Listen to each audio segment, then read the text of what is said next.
End gold buyers, మీ కష్టాల్లో నమ్మకమైన మీ ఆత్మీయ నేస్తం.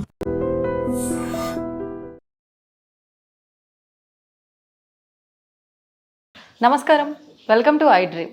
ధర్మ మార్గం విత్ విజిత కార్యక్రమానికి స్వాగతం.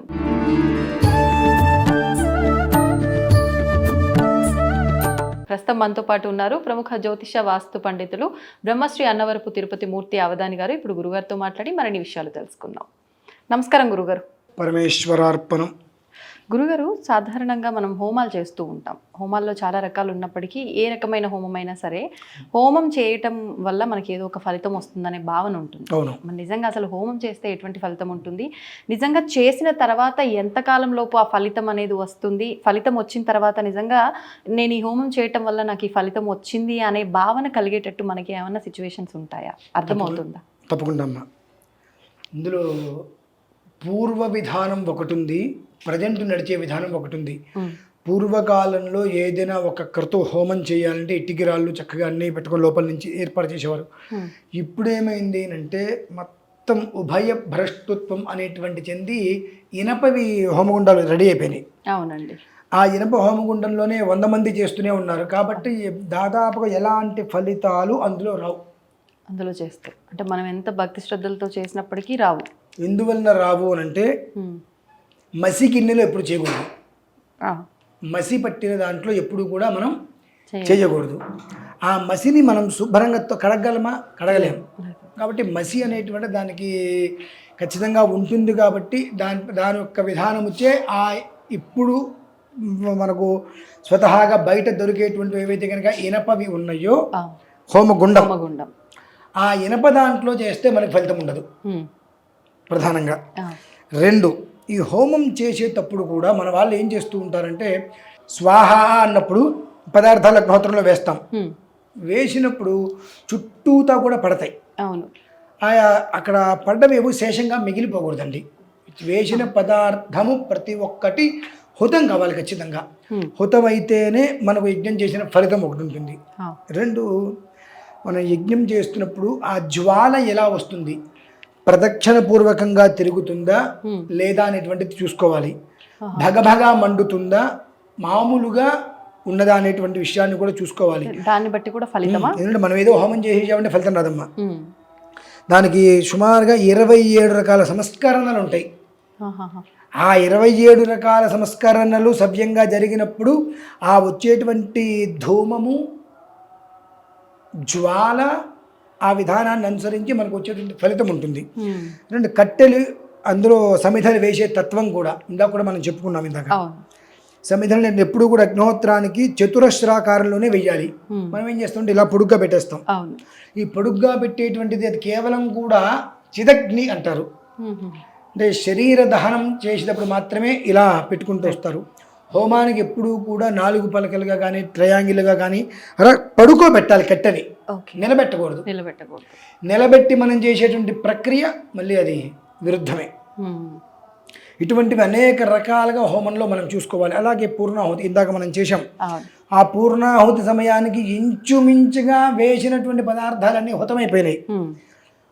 ఎందువలన హుతం కావాలి అని అంటే పూర్ణాహుతి అనంతరం ఇంకొక ద్రవ్యం అందులో వేయకూడదు. స్వాహాకారంగా ఇంకొక ద్రవ్యం అందులో వేయకూడదు. ఆ ఉన్నటువంటి దాంట్లో మొత్తం కూడా హుతమైపోవాలి. హుతమైపోవాలి అని అంటే ఆ జ్వాలతోటే కావాలి తప్పితే మళ్ళీ ఇంకొకటి పదార్థం మీరు వేయకుండా చూసుకోవాలి. కాబట్టి పూర్ణాహుతి అనేటువంటి సమయానికి మనం ఇంచుమించుగా హుతమైందా, మనం చేసినటువంటి దానికి ఫలితం క్షణకాలంలోనే మనకు ఏర్పడుతుంది. అలాగే తత్కాల సుఖం, దీర్ఘకాలిక సుఖం ఉంటాయండి. తాత్కాలిక సుఖం అనేటువంటిది మనం యజ్ఞం చేస్తున్నప్పుడు పొగ వస్తుంది. అవునండి. పొగ 2 విధానాల్లో వస్తుంది. చాక్షుష్మతి, జ్యోతిష్మతి అంటారు. మనం అనేక రకాలుగా రోడ్డు మీద అంటే మాట్లాడలేనివి, మనం వెళ్ళి కదిలించలేనివి చూస్తుంటాం. అయ్యో పాపం అనుకుంటాం. కళ్ళు ఉండబట్టేగా మనం చూసాం. ఈ చూసిన ప్రతిదీ చాక్షుష్మతి దోషాలు వచ్చేస్తాయి మనకు. మనం ఎవరికి మనం ఎలా కంటికి కాదండి, మనకు దోషం వచ్చేస్తుంది. మనం ఎలాంటి పాపము చేయలేదు, ఎవరికి హాని చేయలేదు అంటాం. కానీ కంటితో చూసేవి ఏవైతే ఉంటాయో వాటి ద్వారా కొన్ని దోషాలు మనం తీసేసుకుంటాం. ఈ హోమం చేసినప్పుడు చూడండి, పొగ ద్వారా కళ్ళలోంచి నీరు వచ్చి ఆ దోషాలను అది తీసేస్తుంది. ఈ దోషానికి ఈ హోమం ద్వారా వచ్చే పొగొక్కటే పరిష్కారం. పొగకే చాక్షుష్మతి అంటారు. ఓకే. అలాగే ఆ హోమం చేసినప్పుడు మనం తట్టుకోలేకపోతాం పొగకి. అవును. బాగా పొగ వచ్చేసింది, మన వల్ల కావట్లేదు అనుకోని నెయ్యి ఎక్కువ పోసేసి మంట ఎక్కువ తెప్పిస్తాం.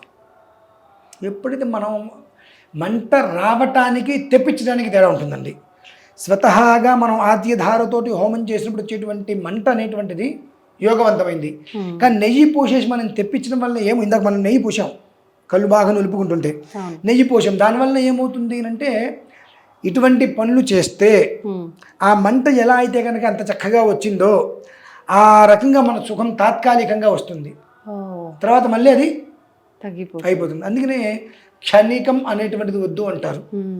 దీర్ఘకాలికం, మనం ఏదైనా ఒకటి మొదలు పెట్టాము అంటే అది దీర్ఘకాలికంగా ముందుకు వెళ్ళాలి తప్పితే ఆ క్షణానికి అది మనకు వద్దు. అలా కావాలంటే కాస్త కష్టాన్ని మనం అధిగమించగలిగితే పురోగమనంగా దాని యొక్క ఫలితం తీసుకోగలుగుతాం. అన్నిట్లకన్నా ముందు యజ్ఞం దేనికోసం చేస్తున్నాము అంటే పరమేశ్వరముద్దిశ్య పరమేశ్వర ప్రీత్యర్థం హోమం చేశాం కదా ఇప్పుడు. అవునండి. ఎవరి గోత్రం పేర్లు మనం చెప్పలేదు. ఎందుకంటే ఇందాక మీకు 27 రకాల యుగ్మాలు ఉంటాయి. ఆ 27 రకాల వాటిల్లో ఎక్కడో ఏదో ఒకటి తేడా వస్తూనే ఉంటుంది, రాకుండా ఉండదు. ఎందుకంటే స్వాహ అని వేసినప్పుడు ఈ పదార్థం అగ్నిహోత్రం దాటి అవతలికి వెళ్ళిపోతుంది. అంటే అది ఆయనకి చెందవలసినటువంటిది అవతలికి వెళ్ళిపోయింది. అదే మనకు చెందవలసింది ఏదైనా పక్కకి వెళ్తే మనం ఏం చేస్తాం? ఒప్పుకోం. దానికోసం ఇవన్నీ ఆపేసి తెచ్చుకుంటాం మనం వెళ్ళి. సో ఆయన అగ్నిహోత్రుడు ఆయన చూడదు కదా, ఆయన లేడు కదా, మన దృష్టిలో ఏదో చేస్తున్నాం అన్నట్టుగా తీసుకెళ్ళి స్వాహ అని వేసినప్పుడు 4 చతురస్రం మేఖలం అనేటువంటిది ఏదైతే హోమగుండం ఉంటుందో దాన్ని దాటి బయటికి వెళ్తే ఆయనకి మనం రుణపడిపోయినట్టే, శేషం, అది పూర్తిగానట్టే హోమం. ఇవి ఉంటాయి. ఇటువంటి మరి దోషాలే కదా. అలాగే పూర్ణాహుతి అంటారు.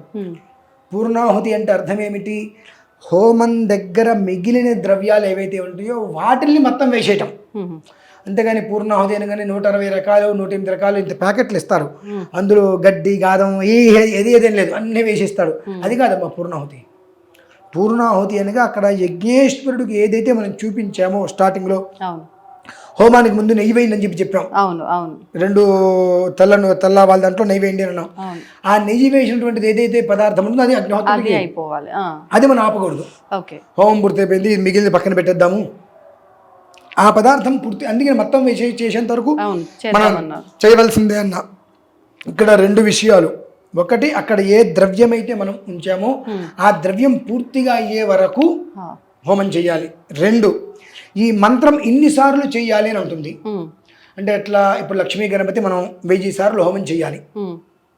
1,00,000 సార్లు జపం చేస్తే, 10,000 సార్లు తర్పణ చేస్తే 1000 సార్లు హోమం చేస్తాం. లేదనుకోండి 108 సర్వసాధారణంగా ఏదైతే కనుక సంఖ్య ఉంటుందో ఆ సంఖ్యానుసారం హోమం చేసేసి పూర్తి చేసుకోవడం. ఆ రకంగా మనం ఎప్పుడైతే చేస్తామో ఆ జ్వాల కూడా అలా ప్రదక్షిణ రూపంలో తిరుగుతుందండి. మంట కూడా ప్రదక్షిణ రూపంలో. అందులో మనం కొన్ని ఫొటోస్ అవి తీసినప్పుడు రకరకాల రూపాలు అందులో మనం చూస్తూ ఉంటాం.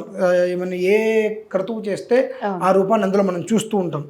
ఎందుకు వస్తాడు అనంటే దేవానాం ఆద్యమాహారం, భగవంతుడికి మనం హవిస్సు వేస్తున్నాము. మనం ఎట్లా అయితే కనుక మనకు కడుపు నిండా ఎంత కావాలో మనకు రుచిగా అయినటువంటివి బాగుండేటువంటి మనం ఎలా అయితే తింటామో భగవంతుడికి ఇచ్చే పదార్థం కూడా అలా సవ్యంగా ఉంటే మాత్రమే ఇవ్వగలగాలి. ఈ నలిగిపోయినవి, చినిగిపోయినవి, నాశనం అయిపోయినటువంటి నువ్వు తీసుకొచ్చి అంటే ఆయన ఏం చూస్తున్నాడు? వచ్చి మన యొక్క ఆలోచన ఏదో ఒకటి వేసేసామనుకోండి, ఫలితం రాకపోగా నిష్కృతి లేని దుష్కృతి లేని పాపం వస్తుంది. దానికి ఆ పాపం అనేది మనం బయట పడలేము. అటువంటి పాపం డబ్బులు ఇచ్చి కొనుక్కోవటమే.